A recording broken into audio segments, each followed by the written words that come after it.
Buen día, jóvenes, ¿cómo se encuentran? Espero que muy bien. Me da mucho gusto saludarlos en la primera sesión del mes de octubre. Ya estamos en octubre y pues tenemos que empezar la semana que comprende del 4 al 8 de octubre del 2021. Ahora, el tercer tema a continuar en esta segunda unidad es el de componentes de la oración, en donde describiremos de manera muy general sujeto y predicado y los elementos que componen a sujeto y predicado. Recuerdo que en el video anterior mencioné que hasta el siguiente semestre sería esa instrucción, pero disculpen, me equivoqué. Realmente me refería a la siguiente clase. Muy bien. Hemos estado hablando de párrafos, oraciones, pero ahora vamos a hablar de los elementos que componen la oración. Sujeto y predicado. Y estos a su vez se pueden dividir en sustantivo, adjetivo calificativo, verbo, objeto directo y objeto indirecto. Ahora vamos a definir sujeto.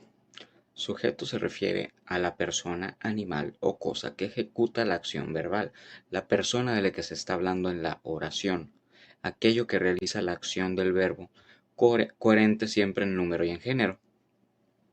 Y para ejemplificárselo tenemos la siguiente oración. El caballo blanco corre por el campo violeta de lavanda. Acá podemos ver perfectamente cómo se compone el sujeto. El sujeto es específicamente el caballo blanco. Ahora el sujeto se compone por uno o más elementos, pero para referirnos al núcleo o la parte central del sujeto, nos estamos refiriendo entonces al sustantivo. Los sustantivos son palabras con las que se designan y clasifican los seres y las entidades de la realidad o de la ficción.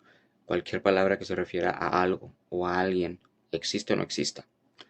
Ahora, usando como ejemplo el sujeto de la anterior oración, el caballo blanco, el sustantivo específicamente es la palabra caballo, la que se refiere a la persona, a la entidad, a la cosa. Ahora, la segunda parte de la oración está compuesta por el predicado. El predicado es el conjunto de palabras que manifiestan lo que el sujeto está realizando, la acción que el sujeto está haciendo. Por ejemplo, en la oración, el caballo blanco corre por el campo violeta de lavanda, el predicado sería específicamente corre por el campo violeta de lavanda. Ahora, dentro de los elementos que componen el predicado encontramos el núcleo del predicado o lo más importante del predicado, que es el verbo. El verbo es una categoría léxica o palabra que expresa existencia, acción, consecución, condición o estado del sujeto. Semánticamente y sintácticamente explica una predicación completa, o sea, una acción que se está realizando.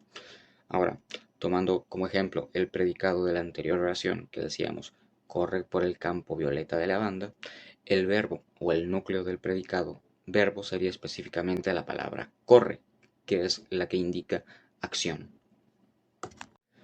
Ahora hay un elemento de la oración que puede estar presente tanto en sujeto como en predicado, y estamos hablando del adjetivo calificativo.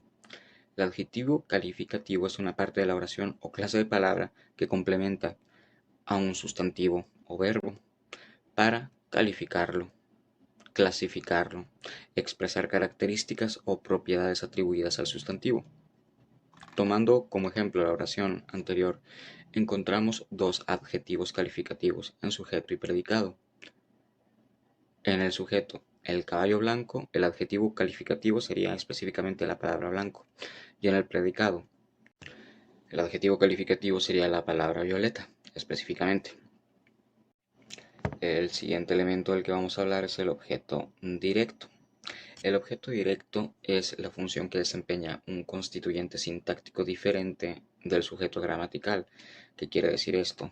Que el objeto directo es quien recae o recibe la acción del verbo. Por ejemplo, usando como ejemplo la anterior oración, el caballo blanco corre por el campo violeta de lavanda. Por el campo violeta sería específicamente el objeto directo.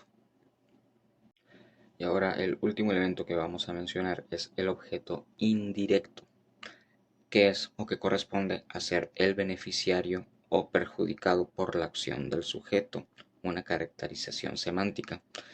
Suele ser más a menudo una persona que cosa, pero en el ejemplo de nuestra oración es una cosa. Veamos. El caballo blanco corre por el campo violeta de lavanda. ¿Quién recibe indirectamente la acción del sujeto? Hasta la última parte, de la banda. Ese es el ejemplo del objeto indirecto dentro de esta oración. Hay que mencionar que no todas las oraciones que se encuentran o que se topen o que lean van a contener todos estos elementos. Algunas sí, hasta además, algunas no. Muchos menos elementos. Pero así es como podemos encontrar sus clasificaciones y elementos. Muy bien, ya vimos de una manera muy general los elementos de la oración que tienen que hacer ustedes. En una cuartilla a mano, por favor, realicen un escrito con los conceptos que se acaban de exponer aquí. Y una vez lo hayan realizado, le toman una captura y lo suben a la plataforma para que pueda revisarlo. Como siempre, les suplico que si tienen alguna duda, se comuniquen inmediatamente con un servidor, que con mucho gusto les atiendo. Espero que pasen un excelente día y pues estoy a sus órdenes. Su profe que les aprecia el campo y saludos.